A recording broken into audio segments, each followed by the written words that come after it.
Okay. All right, we are live. So, all right, Tim, why don't you give us the soccer update now?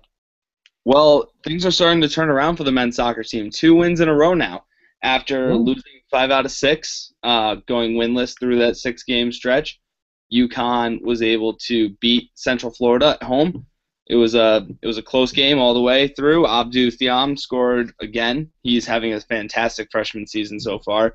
He put UConn up 1-0 early, but Central Florida came back in the second half, tied it up, and then on his birthday, Jake Nowinski, one of the captains of the Huskies, was able to score on a set piece late in the game, about 10 minutes left, and that got UConn back on track. It was a game they very desperately needed to win. Then they go down to Temple on Wednesday, which has the Owls have had a fantastic season so far. Really surprised a lot of people. Been nationally ranked. Been really recognized across the country. UConn gets the 2-0 win down there with 2 goals in the last half hour. Again, both of them coming from Abdu, really making a case for Rookie of the Year in the conference. They go to Tulsa on Saturday. That's going to be their last road game of the regular season. Then they come back for two against Yale and USF, who they played earlier in the season and lost last year when USF came up for the conference tournament semifinals. They beat us on penalty kicks, so going to be looking for a little revenge there. Very nice. And how about the women's team? Women's team's looking really good. Number 6 in the RPI right now at 14-2. They can make it 15-2 on Thursday night. Of course, we're recording this on Thursday afternoon, and right after this, I'm heading up to Maroney to check the Huskies out. They're taking on Houston. They've got Houston and SMU left with a chance to win the regular season crown. It looks like it's going to be them and USF really vying for those top 2 spots in the conference tournament. So after this weekend, after these 2 games, Thursday and Sunday, it's going to be postseason time for the Huskies. They go down to Dallas, where all the tournament games are this year. No home sites in the quarterfinals, Oh, just boo. down in Dallas. Yeah, it's kind of lame, but that number 6 in the RPI is huge for them because, like I've said before, they had to go to Penn State in the second round last year, and that was just a tough out. They could have gone a lot farther last year, but playing at home for most of the tournament, they could really, really make a lot of noise. Very nice. Good stuff. And while women's soccer is rolling, field hockey is rolling as well. Da da da da. Segue. Um, so now we're gonna switch gears. South Florida. You ready, Tim? I'll give you the intro, but then you ready? Yeah, All right, Tim. What were your biggest takeaways from South Florida? I think Brenner really said it all. The thing that he said that really stuck with me was the lack of use of the tight ends. I feel like they need to be way more involved in the offense. It was some garbage time catches for them late in the game, but there was a stretch in the middle there where they weren't even getting looked at after the first quarter. And you really like we were talking about last week with the ability for Alec Bloom to move the ball down the field and to get Tommy Myers involved, especially down in the red zone. They need to take advantage of that. You can't have 528 yards of offense and 2 touchdowns. That's terrible. That's for as good as the offense looked in the middle of the field. To me, that was one of the worst offensive performances I've seen in a long time from them because that was just so many wasted opportunities, so many points left on the board. I counted at least, I'll say, at least 14 to 18 points they left on the board there. They need to do better. They may have just cost themselves a bowl bid this year, which is crazy that would be considered a disappointment now this season, but that's where we're at. They had such a great start. Yeah, absolutely. No, that is where we were, and you're right. I mean, there's the very first drive of the game. You could have at least gotten 3 points there. There's the end of the half. You could have gotten at least 3 points there. There are other times where you're within the 10, within the 20. Ideally you can put it in the end zone and get 7. Um, so definitely a lot of points on the board. But I do not want to look past the fact that statistically, yardage wise and all the other things, it was a they were able to move the ball, just not kind of in those zones where it mattered. And I touched on it a little bit in my article on Wednesday, but um, I'm just so surprised that we're not taking those 6'6" wide receivers, in the red zone. Those two guys that uh, since before the season, Bob said we were going to see a lot of Aaron McLean and Frank Battle. Uh, why don't we have those guys in there, and why aren't we throwing jump balls to them in the red zone, especially when it looks like, the only other plays we're running are Ron Johnson down the middle and something happened with those taller guys, take advantage of that height mismatch, compared to corners and linebackers. I agree, and I think that right before the half there, where we made that ill-advised swing pass to Newsome, would have been a perfect opportunity for a quick pass to one of the tight ends in the end zone. If it's incomplete, you kick the field goal, and that's it. Not only was that not done, we go with the all-time blunder and just completely run the clock out, which obviously I'm sure wasn't called. Obviously, that's why Diaco was freaking out on him at the end of the, or at least very stern with him, asking him why he would possibly ever throw that pass. But I think that's a perfect spot for the tight ends to get used right in there. You have a time, quick slant, quick little seam route. You got them, like you said, matched up against the linebacker. Use their size. These guys are big receiving threats, large bodies, and like you said, we just never took advantage of it. Yeah, they really need to start looking at the tight ends more just throughout the game. I mean, I've said this before as a Patriots fan, I love when the tight ends get involved. For us, it always works out well. But looking at the wide receivers, I think it's interesting going into the Cincinnati game this week that Thomas Lucas has been dropped down on the 2 deep, where the number 2 wide receiver spot now looks like it's going with Tyreek Beals or Hergy Mayala. So that's Diaco really sending a message that these guys are going to be more involved in the offense. They're going to be guys that are producing, and we've seen them be dangerous threats already this season. So this is good to see. Yeah, and I was at practice on Tuesday. Hergy Mayala, I mean, he's been looking good. He's been kind of affirming what we've heard about him, but he had an incredible day of practice on Tuesday, running with that first unit, catching everything thrown his way, and he's got a little bit bigger frame than Beals does at about 6'2"-ish. So I think, yeah, opposite Noel Thomas and with Beals in the slot somewhere, and then the tight ends, hopefully having a more legitimate threat there at the number 2, will open things up a little bit. And then, the other takeaway, well, two other takeaways. Again, something else that I touched on in my article was that, it's great to just be talking about football, talking about why not do this more, what's with the swing pass, versus like, oh my God, this team is terrible. Will they win another game? Will we win a single game next year? Should we drop football and join the Big East? All of these things. No. I'm sorry. But anyway, no, the hopelessness of, losing to Cincinnati 44-3 or whatever that score was. I don't remember anymore. Arkell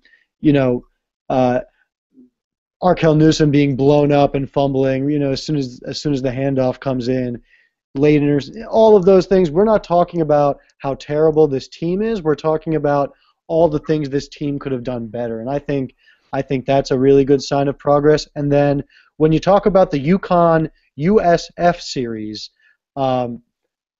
it was just exciting to see a solid-looking football game with talented people, with big plays, with points, with both teams scoring 20 points or more, which hadn't happened in the series in a while.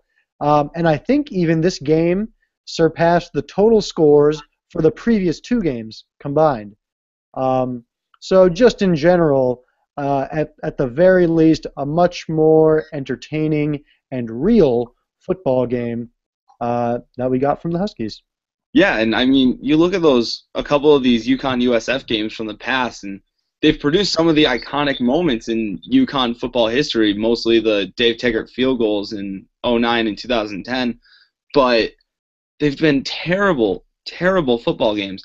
UConn had to rely on 2 50-yarders in that game to clinch a spot in the BCS. Like, they couldn't move the ball. Neither team could move the ball. It was really just atrocious football all around.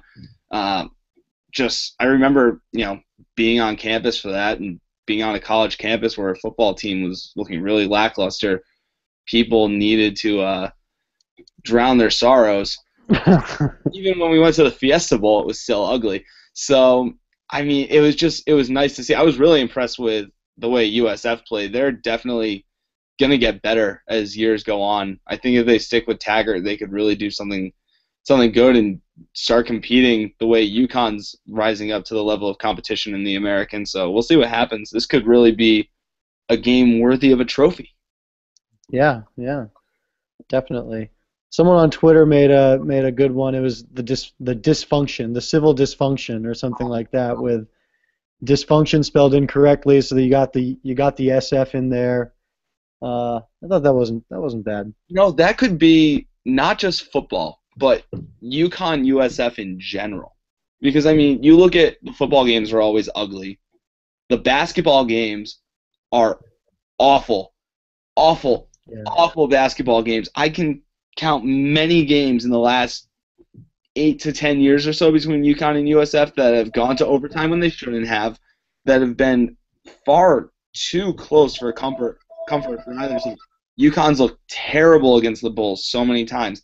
And then in soccer, the two can't beat each other in regulations. They always go to penalty kicks in the tournaments, and it's awful, usually more awful for UConn. But just all around, UConn USF is ugly.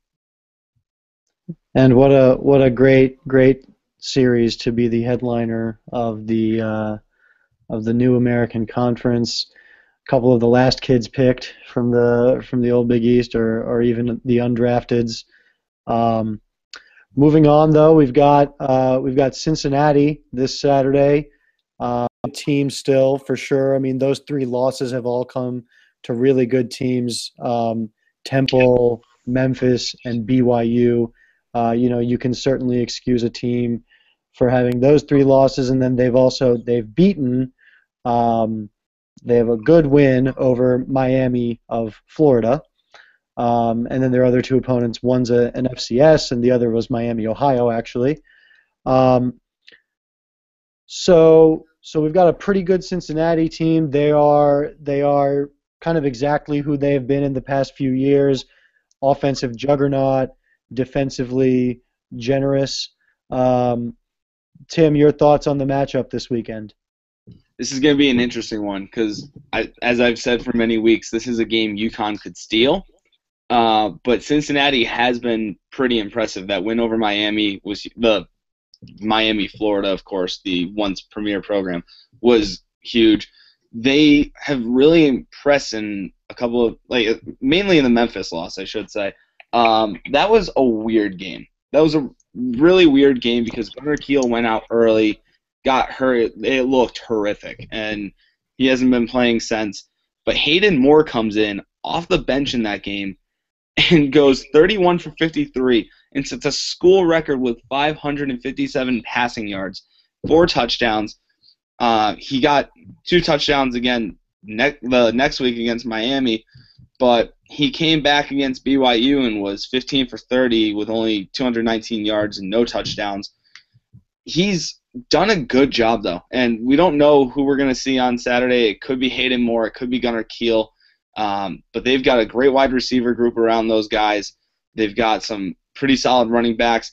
Defense is the only question mark with them. They've given up a lot of points. They actually haven't given up fewer than 30. I should correct myself there. They gave up 23 against Miami. But other than that, they've given up 34, 33, 53, and 24, or 38, I'm sorry, in their games that haven't been against FCS opponents. So if UConn can figure out that whole scoring thing, they've shown that they can move the football. They can really cause some damage over at Nippert. Brenner? Real quick, is Fadukasi playing this week or is he still out? We don't know. They are all very, It sounds to me like he's out. Bob is notoriously very guarded about these things. Yeah, it sounds to me like they just want them to prepare for him and he's not going to play. Yeah. Yikes. Okay. All right. I'm coming in. All right. Yeah, I would have to agree with you, Tim, that I think this is a game that UConn has the potential to steal. If for no other reason that I think Cincinnati's defense, you have to say it is vulnerable just with the sheer numbers that they've given up. I mean, giving up over 50 points to Memphis, over 30 to BYU, 38 to BYU, and they were moving the ball at will for portions of that game. They even gave up over 30 points to Miami of Ohio. So I think that if UConn is going to be in a position to win this game, it's going to have to be with the offense. It's going to have to be not only we're not going to need, let's say, 528 yards of offense, but we're going to need efficiency in the red zone. Like you talked about earlier, Tim, we can't leave those points on the board. UConn has to get out there in the red zone. When we move the ball in the red zone, we have to score touchdowns. Can't settle for field goals. We're not going to win on the road here in this game with field goals. We need to get in the red zone and convert those opportunities. And I think, as we were talking before, that's where we can use Alec Bloom, Tommy Myers, and even Tyreek Beals, as you said. With him moving into the slot, maybe we spread it out a little bit in the red zone and go 3 or 4 wide rather than just going with a tight set and keeping it all packed in. Then we have the option of maybe a run, a little draw play with Arkell up the middle because the defense is more spread out. And I think that Beals can get that quick. He is really quick, and as long as he is looking for the ball, not like last week when it hit him in the head, I think that he can get open quickly in those tight areas and give Sheriffs another option. So I really think that, especially not knowing the status of Fatukasi on the defensive side of the ball, I think he's just absolutely the linchpin of that defense. So as we saw last week, I don't think you can expect the same effort, the same type of performance from them without that stud in the middle causing up all the commotion and the pressure, and he's clogging those running lanes, and he's just a beast to move for 60 minutes. So I think without him on the defensive side, which is looking more and more likely that he's not going to play, I think that UConn's going to need to get it done on the offensive side of the ball. Sheriffs is going to have to take care of the ball, no silly turnovers, and basically I think we're going to ride Newsome. We're going to ride him in between the 20s, and then when we get down into the red zone, we got to make plays to win the game. Yeah, I think you just said it all because, Cincinnati is going to put up points no matter what. Their offense is too good not to. But with Fatukasi out, that becomes even more difficult for UConn to stop. That means I'm hearing the feedback. Yeah, I am too. What was the solution last time? The solution was to have. I'm on headphones. Brenner's on headphones. So maybe if you could. Yeah, 1 second.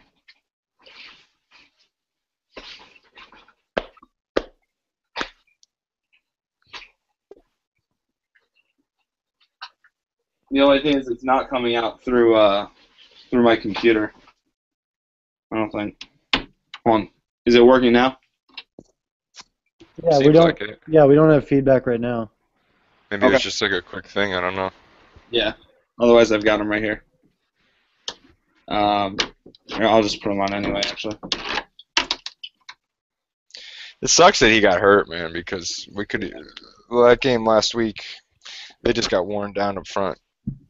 They gave up so many big plays defensively. That's what I'm saying. I feel like as soon as you get worn down, you start to cheat on the edge, and that's when the guy gets on the outside like that, and that one big play is just like backbreaking. Did Fatukasi not play at all? Yeah, no, he didn't. I Okay. didn't see him at all in the game. Okay, I thought so. I just was like, I never saw anyone say that. And Yeah, they didn't even make it. I'm sitting there saying to myself, like, wait, how is this not like a thing that's mentioned at the beginning of this game? Like, UConn's best defensive player is not playing today. Surprise. Oh my gosh.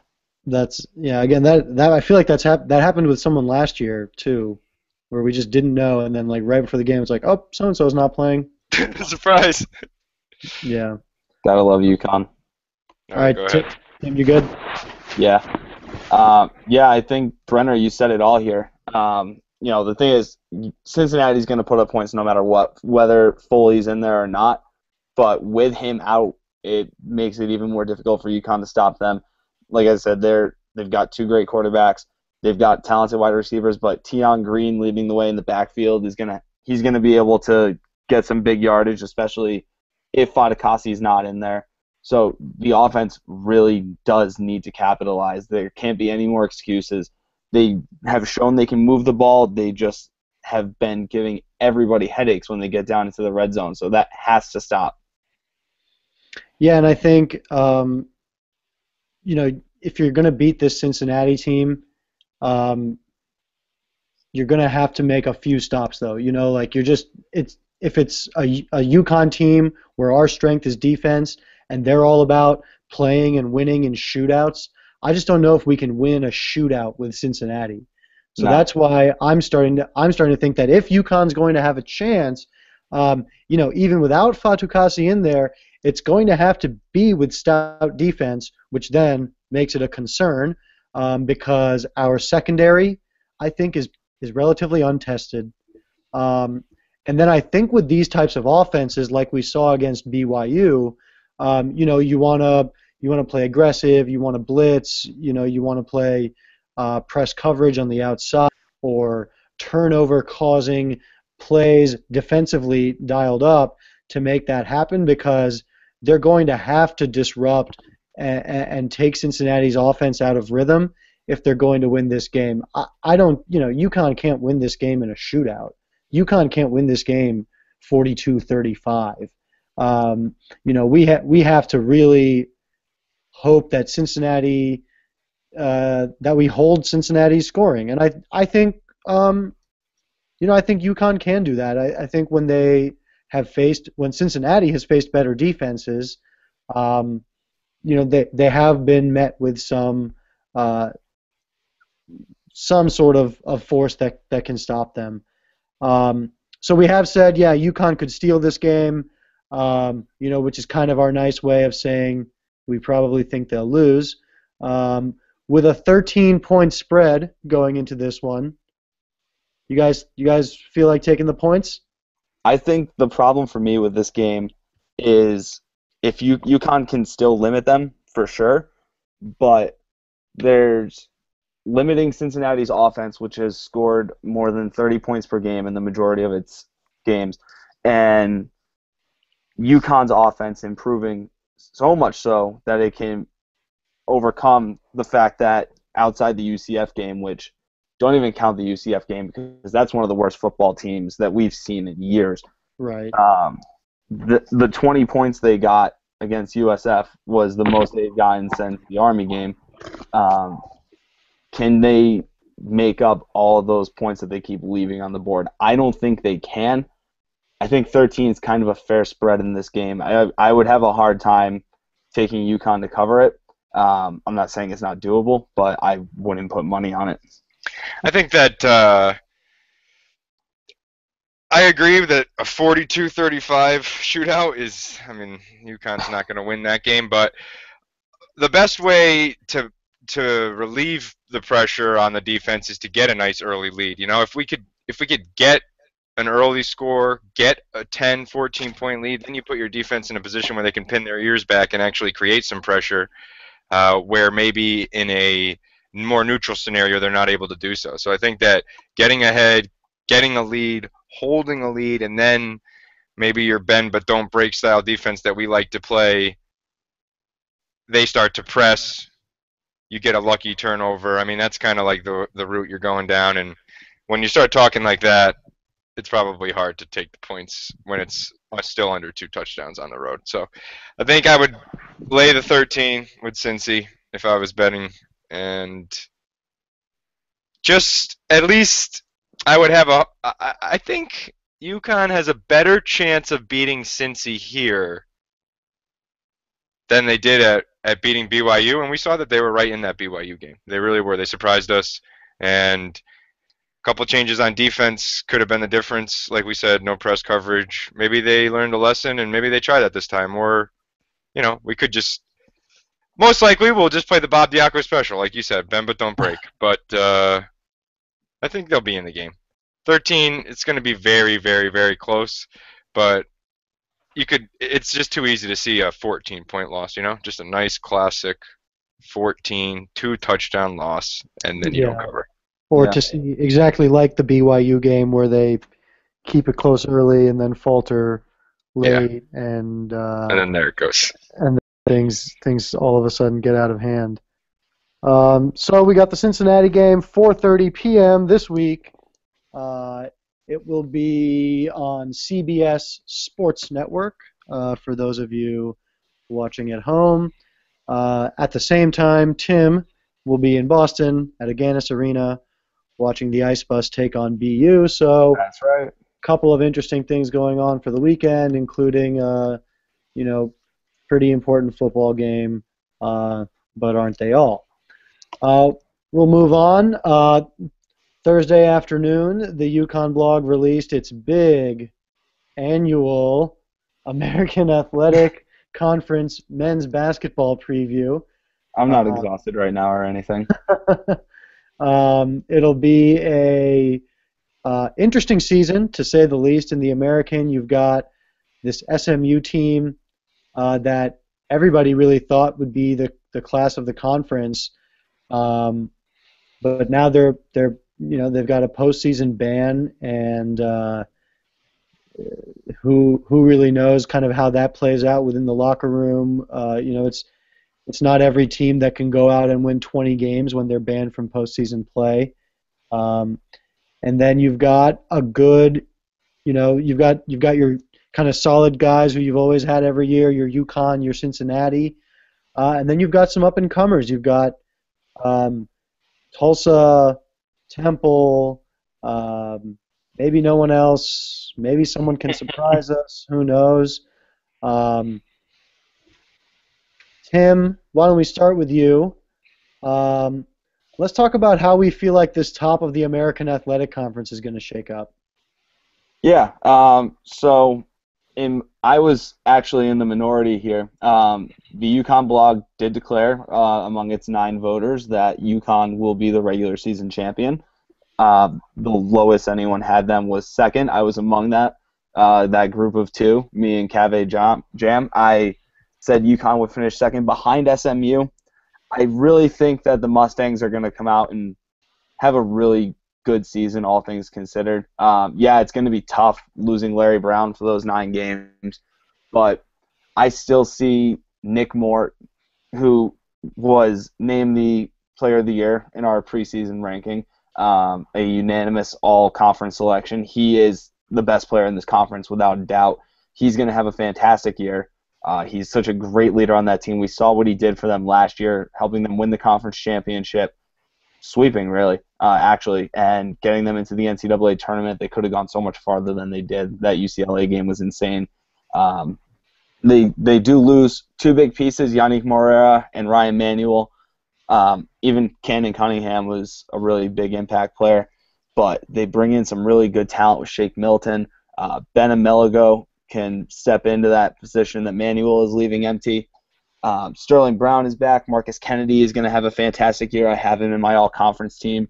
Still got Ben Moore there. I mean, they've got the talent to really go far. I mean, I really think they can win the regular season title, especially since that's all they have. UConn putting them second. I actually was just looking at the comments that we've gotten already on our prediction, and someone was saying, how can you predict UConn to win the national championship but only have them second in the regular season? UConn doesn't usually win the regular season in any year. Even when they were in the Big East, it didn't happen. I mean, not normally, but they were always better come postseason play, and I have them second.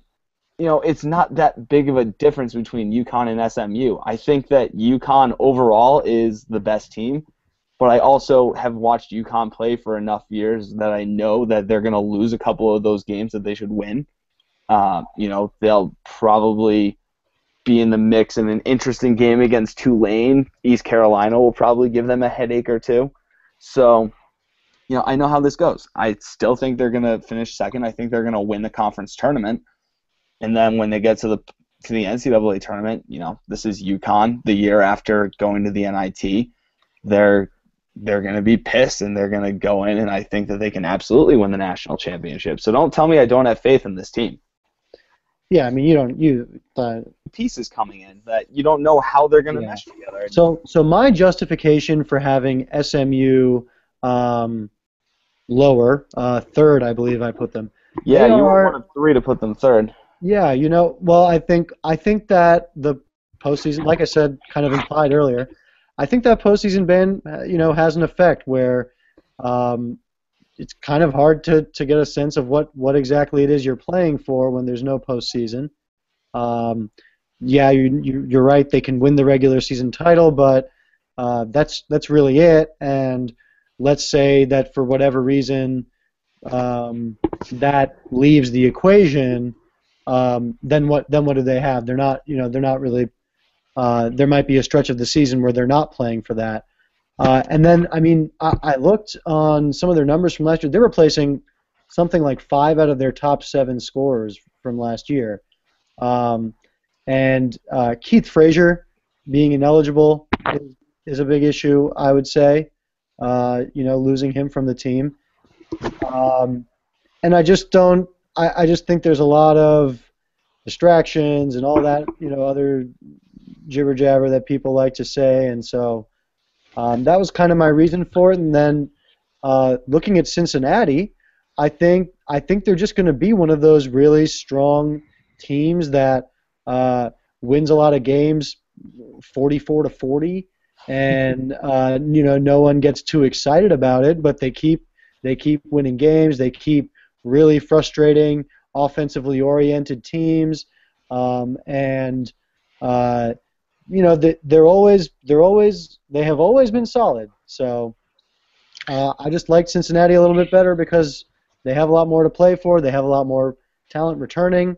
So that was my kind of what I was doing. I have to agree on that. Oh, go ahead, Tim. Go ahead. I was saying I have to agree with your take on SMU there, Amon, because just psychologically there is something to be said. You might lose that edge, that edge where the game's at its last, it's at the deciding moment, and you don't have that extra gear to go down and get it, knowing that the ultimate prize is there, and this game might cost you the chance to get there. When you don't have that extra bit, there's just a little bit of a psychological edge that I think you lose, that mental edge. So I also would say third place for SMU, and I would not be shocked or blown away if they were in fourth behind Tulsa. I think with James Woodard and Shaq Harrison, they could have another really good season, and this time actually get into the tournament if they finish a little bit more consistently down the stretch. Like you said with Cincy, just a big, strong front court makes it really tough for the teams in this league to match up against them on a nightly basis and try to out-rebound them and outwork them and get good shots every time down the floor. I think Cincinnati's primed for another good season. I also think they're better on offense this year. Troy Caupain is improved at the point guard spot, and I think he's more of a playmaker now. I think with all that being said, you still got to look at UConn. We're the UConn blog, and when you have a team as talented as this coming in, I think you have to go with UConn first. Sterling Gibbs, look out for him. That's my bold prediction. I know there's a lot of talk, obviously, rightfully so, for Nick Moore about preseason player of the year, but look out for Sterling Gibbs with what he did last year, coming into a more talented team and a team where the defense doesn't get to solely focus on him. When they have to deal with Daniel Hamilton, who was the only freshman in the country to have 300 points, 200 rebounds, and 100 assists, I think that he could be primed for a really big year. So look for Sterling Gibbs to have just a gigantic season for UConn this year. Yeah, I definitely don't disagree with either of you guys. I think UConn's going to have a monster season. I really, again, back to the championship conversation, I think it's not out of the realm of possibility. With SMU, just to touch on that nothing to play for conversation, or the prize not being there, I think that with, in those late game situations, the guy on the ball is going to be Nick Moore, who's a senior this year, who has done so much to help raise the level of prestige for the SMU program. I think him going out on a high note, he's going to give it all every game. He's the kind of guy who's going to go even harder this year, I think, because of what happened this offseason. But, we'll see what happens with them. It's going to be interesting. As for Cincinnati, love Cincinnati. This is a team that even last year took undefeated Kentucky almost to the wire in the NCAA. They're another year older. I think they can make a deep run in the NCAA tournament. I think they're good enough. I think Mick Cronin being back for most of the season this year is going to be a very big help for this program. You look farther down, though, I think everyone most of the staff is in agreement that it's going to be a 3-bid conference this year with UConn, Cincinnati, and Tulsa. A couple shouts for Temple. They could have a chance, but it's going to be tough to replace Will Cummings. If Quentin DeCozy steps up, then maybe Fran Dunphy usually gets the best out of his players. But the team that is going to be a disappointment this year, and I'm glad that most of us were in agreement on it, is Memphis, who is the preseason number 6 in our poll. No one had them higher than 6. Some people had them even lower, around 7 or 8. Actually, I should say 2 people had them 5th. The majority had them 6th, and then a couple of people had them 7th. They lost Austin Nichols, who transferred to Virginia. Keidron Johnson could be out for the season. He's dealing with a shoulder injury. So there's going to be a lot of pressure on Diedrich and KJ Lawson coming in. The Memphis natives, the Twins, Diedrich was our Rookie of the Year, and I think most of us gave him the nod only because he's going to be filling in right away for Nichols. Otherwise, we'd give it to Jalen Adams probably.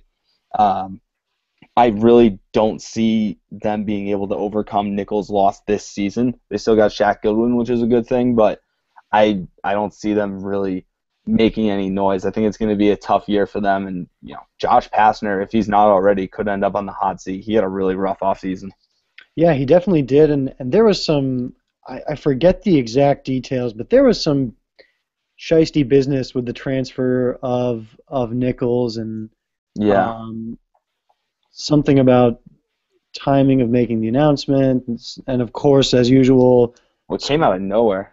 Schools that he could go to and not go to, and something else too that I'm forgetting, but some dicey business there. And weren't the Lawson twins? It wasn't like their AAU coach or father or something hired by the program as an assistant coach. Yeah, wasn't their father? I believe, was hired as a coach. Yeah. So just some unusual dealings, and I guess Memphis is more of a football school now. Yeah. So between those things, then you add in the transfers of Nick King, Pookie Powell. There's and losing Nichols is a big loss. That was the best player on their team last year. Yeah, he was a UConn killer too. And so why don't we switch gears a little bit within the conference? There's this big, large, ugly basement. How about this question, Tim? Who are you most optimistic about in that bottom 4? In that bottom 4. Bottom 4 or 5. So we're going to ignore. Okay, if we're going bottom 4 or 5, I'm going to say Houston. I do like the future for the Cougars. I don't think that they're anywhere close yet, but they're going to get there. They can definitely improve, and they're going to improve, much like the rest of the basement, but at a faster rate, I believe. Other than them, crickets, yeah. Yeah, UCF maybe, just because. Hey, I was going to say, I think UCF, Orlando Antigua's, he brought in a little some talent, and I think that. Nope, wrong UF. Oh, USF, that's what I meant, USF. Sorry, I'll just redo that then. You talk about UCF, I'm going to go on USF, because that's what I was thinking. Well, I do agree that USF is going to improve. So yeah, I would say. I'll just start after a couple seconds. Yeah, I'll just edit it. Yeah, I guess after Houston, I'd say UCF, mainly because it's gonna be fun to watch them as kind of this marvel of genetics sort of thing, I guess, with Taco Fall and Justin McBride, just these 2 massive human beings. One a 6'10", 325-pound military weapon, and the other this super tall, ridiculous thing named Taco. Like, that's just, for me, that's all you really need out of UCF. Taco Fall is 7'6". Yeah. He's tall. So paired up with Justin McBride up there in that front court, that's That's Good thing dangerous. UConn has a couple of perimeter shooters. You're gonna have to. You're not gonna be able to really go to the lane against them. Yeah, and he would actually eat Amita Brima, and we're not just Yes. saying. I think he might eat him. Well, he would have Amita Brima as an appetizer because there's really not a whole lot on Amita Brima's bones.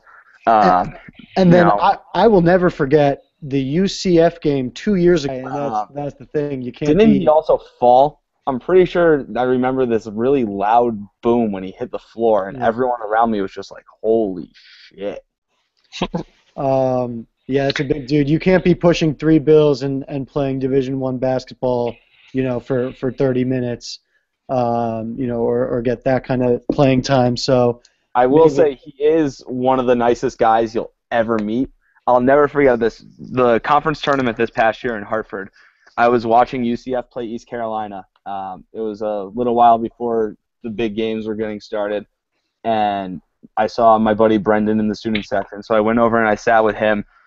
We were just sitting in the front row there, just kind of having a good time, whatever. And there was a foul shot on the hoop right in front of us, and McBride is on. He's down low, and he looks over when my buddy yells at him because my buddy loves Justin McBride, and so he looks over and gives a smile, starts talking to him, asks him who he wanted to win and all that stuff, and I'm just like, this is the coolest. Nice guy. Yeah. That is always good when they don't think that they're super duper stars and God's gift to the world. And well, it's UCF. The only time they've ever had something like that, even remotely close for basketball, was Isaiah Sykes and Michael Jordan's kid. Willing to talk to us normies. Brenner, do you have a unheralded favorite in the American Athletic Conference? Someone from that basement who might take a step up? Yeah, I think USF. I think that they're getting very little respect across the country, almost unanimously from what I've seen around, picked last. But I think that with Orlando Antigua, they've actually brought in some pretty decent talent. I think that Chris Perry, junior forward this year, if he stays healthy, he could have a big season. I think he's got some talent, and I think that they play like an up-tempo athletic game, and I think that's good in today's game. So look for USF Bulls with Orlando Antigua. I think he's got a little something as a coach. He's got the connection to the kids today. I think he's going to start showing some pretty good recruiting classes, and there's a lot of talent down there in Florida to pick from. I think that USF, look for them to not be the basement dweller this year. Go ahead. I was just going to, obviously, Orlando Antigua has the experience, too, of coaching under John Calipari. So he was really big part of everything Calipari was doing at Kentucky. He can bring that experience to USF, and he has already. I think he's starting to bring in some pretty solid recruiting classes. Kind of a 3 stars all around right now for them, but they're going to keep improving, especially like Brenner said, in a hotbed like Florida. You're seeing guys from 4-star, 5-star guys from the Florida area going into the American.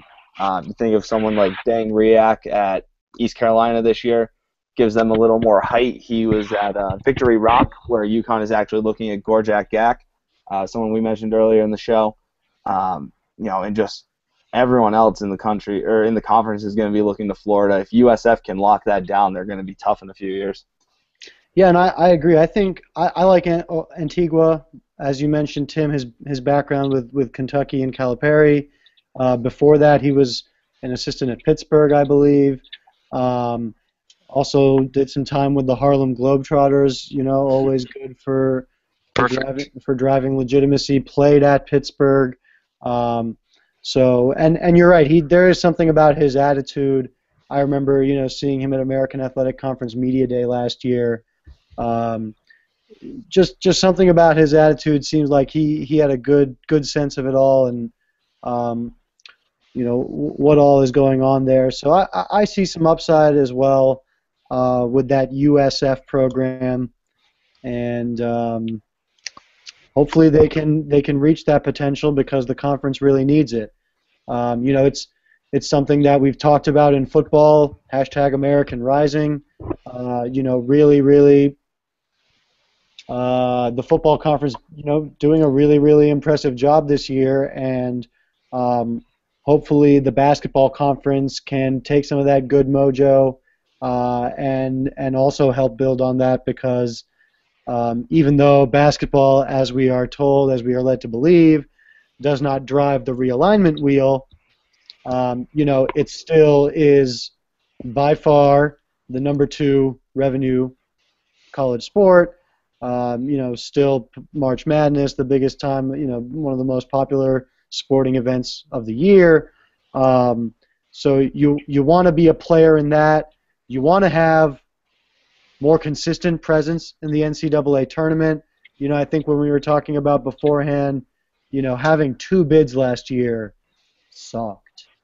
Yeah. And having Temple snubbed, in my opinion, having Tulsa not really truly being considered sucks. It's just one of those things where hopefully that basement can lift themselves a little bit so that our RPIs look better, so that more teams are getting in the tournament and that kind of thing.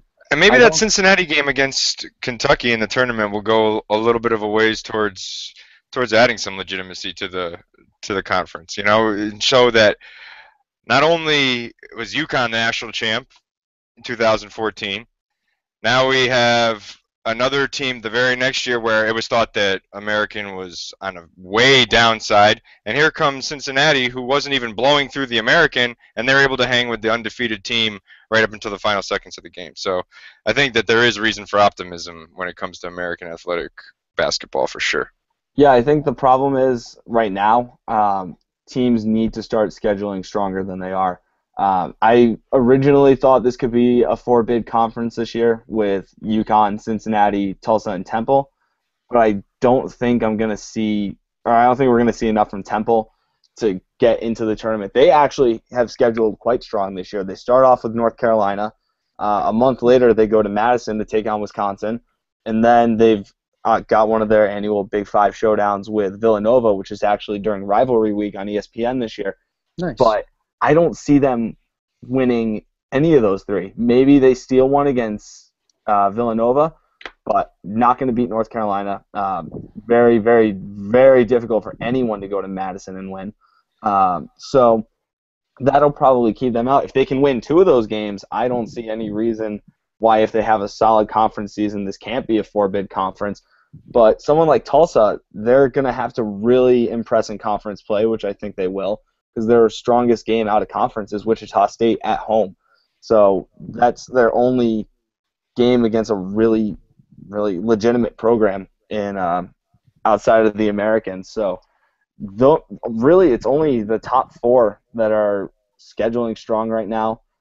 Houston has LSU at home. They go to Rhode Island, but they're still a couple years away from competing. So we'll see what happens, but I think everyone across the board needs to start playing more tough games. It's interesting because for those basement teams, the American Athletic Conference schedule is the tough part. Whereas for us, it's the part that can't end more quickly. Can't be over more quickly. But I would love, and I've never really seen it. I hadn't really seen it. Is Ryan Arcidiacono still there? I think. I have no idea. He's like a 10th year senior now, right? I have no idea, to be honest with you. I think he is. He definitely didn't go pro early. No. But you could argue that Villanova men's basketball has been the biggest beneficiary of conference realignment because guess what?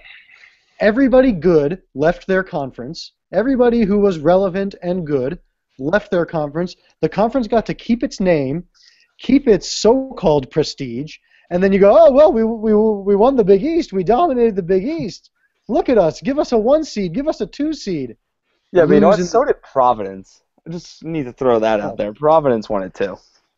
Providence, yeah, they're not very good either. No, they're not the best player in the country, but we won the Big East. Oh, all it took was UConn, West Virginia, Syracuse, Pittsburgh, Notre Dame, Louisville, all leaving, And then it was easy. 8 conference realignment. Jesus. And then it was easy. Yeah. Oh my God. You Oh know, my gosh. I can't wait for. Sorry, I didn't mean to cut you off. I can't wait No, go ahead. to go down against Temple because I think that Temple definitely. I shouldn't say that they're going to lose all 3 of those games. I think Temple definitely has a shot to knock them off. And if we're talking about the Big East, and as a fan of other people's misfortunes, I enjoy the opportunity for Providence, which is considered to have the best player in the country, and is one of those teams who have won the Big East post-realignment. I can't wait for them to go to Kingston, Rhode Island this year and lose to Rhode Island's team, the URI Rams. I am high on them. I think they're a top 40 team this year, not just because my cousin goes there and I'm trying to get her more into college basketball. She's obsessed now. She loves the Rams. She loves E.C. Matthews, who's going to have a big season.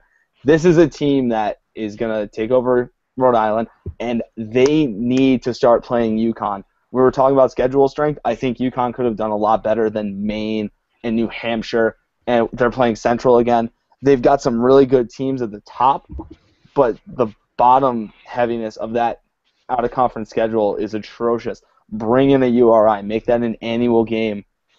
It's got to be done. Yeah, you know, it's interesting. I was looking at the basketball schedule from the past couple of years. There is weirdly a decent amount of actually teams that we play in Hockey East on the basketball schedule. Do you think there's any? Yeah, we're playing UMass Lowell. We played UNH. We played Maine. We played Is there something to that? You're going to have to repeat this whole thing. Yeah, it's all jumbled up. Whatever you just said was like coming out all. Me? Yeah. Okay. We should wrap it up anyway soon because it's gonna be long with the first one we had together. Yeah, we're basically done. We're just yanking right now. Just say whatever you were gonna say. Throw that Hockey East thing back in there. You just have to repeat it. Okay, perfect. Yeah, I was looking at the non-conference schedule and I was thinking to myself, there's a lot of Hockey East teams actually on the basketball schedule with UMass Lowell, we play Maine, we play UNH, we play BU. We're wondering if that might not have been one of those secret handshake deals we made when we joined Hockey East over maybe some potentially other quote-unquote better hockey programs. I really hope not because this is such an atrocious bottom part of the non-conference schedule. I mean, yeah, you get Michigan to start the battle for Atlantis, maybe Syracuse after that, some more good teams down there. But then, Maryland and Ohio State, Texas. But other than that, Central, UMass Lowell, Sacred Heart, they're in school, they're in state, they're easy to schedule. But even so, we've seen those in-state games don't really draw a lot of interest because everyone's a UConn fan. You're only a Central or a Sacred Heart fan if you went to Central or Sacred Heart, or you're some old person who lives in Milford or New Britain, and you're just all about the local team. Yeah, but you got to have your cupcakes early on because you can't burn yourself out and then head into the conference season and then go on a long run in 2 postseason tournaments, So I think it's with the teams you mentioned. You did say Michigan, Ohio State, Texas. Maybe we get Syracuse, and there's 4 games. I mean, we want some cupcakes, We want to demolish a couple teams just to start the season. Demolish Yale up. Yeah, sometimes you don't demolish them when you should. That's a whole other story of a very disappointing team last year. Although in 2014, didn't we have a really tough game against Harvard? 2 of them, maybe even. Yeah, but Harvard's decent. They are decent, but I mean that's a team that won the national title. We literally won the national title, and we had a tough game against Harvard. That was an NCAA tournament Harvard team. Yeah, they've done some really good stuff over the last few years. And their recruiting class this year Harvard's recruiting class is good. Yeah, they had a 4-star guy last year come in. Yeah, Yale's the preseason favorite, but I think there's going to be a couple teams that could really impress. That's all I'm saying is that Yale's not as horrible as we made them out to be. Also, that's all. That's true. It could be a decent team this year. Yeah, but UConn gave that game away last year. But we gave many games away last year. That's why we weren't a good team. Away every game last year. That's why we were not a good team in the end.